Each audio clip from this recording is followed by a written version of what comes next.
Il y a plus de 1400 ans, un livre révélé dans le désert d'Arabie contenait des descriptions précises de phénomènes que la science ne découvrirait que des siècles plus tard. L'expansion de l'univers versait. Le ciel, nous l'avons construit par notre puissance et nous l'étendons, constamment, dans l'immensité. Sourate 51, verset 47. Science.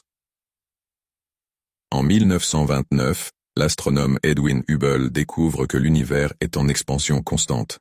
Cette découverte révolutionnaire était déjà mentionnée dans le Coran, utilisant le verbe étendre, au présent continu, l'origine de l'univers, verset « Les cieux et la terre étaient unis, puis nous les avons séparés ».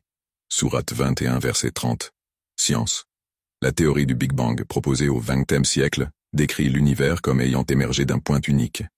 Cette description scientifique moderne fait écho au verset coranique décrivant la séparation initiale des cieux et de la terre. Les frontières entre les eaux, 40 secondes. Verset. Il a donné libre cours aux deux mers pour se rencontrer. Il y a entre elles une barrière qu'elles ne dépassent pas.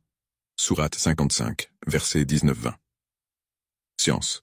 Les océanographes ont découvert que les masses d'eau marine ne se mélangent pas complètement en raison de différences de densité, de salinité et de température, créant des barrières naturelles.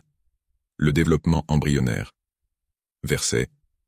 Nous avons créé l'homme d'un extrait d'argile, puis nous en fîmes une goutte de sperme dans un reposoir sûr, puis nous avons fait de la goutte de sperme un caillot de sang, puis du caillot de sang. Nous avons créé un morceau de chair. Sourate 23, verset 12-14. Science. La description coranique des étapes du développement embryonnaire correspond avec précision aux découvertes de l'embryologie moderne. Ces correspondances entre le texte coranique et les découvertes scientifiques modernes nous invitent à réfléchir sur l'origine divine de ce livre.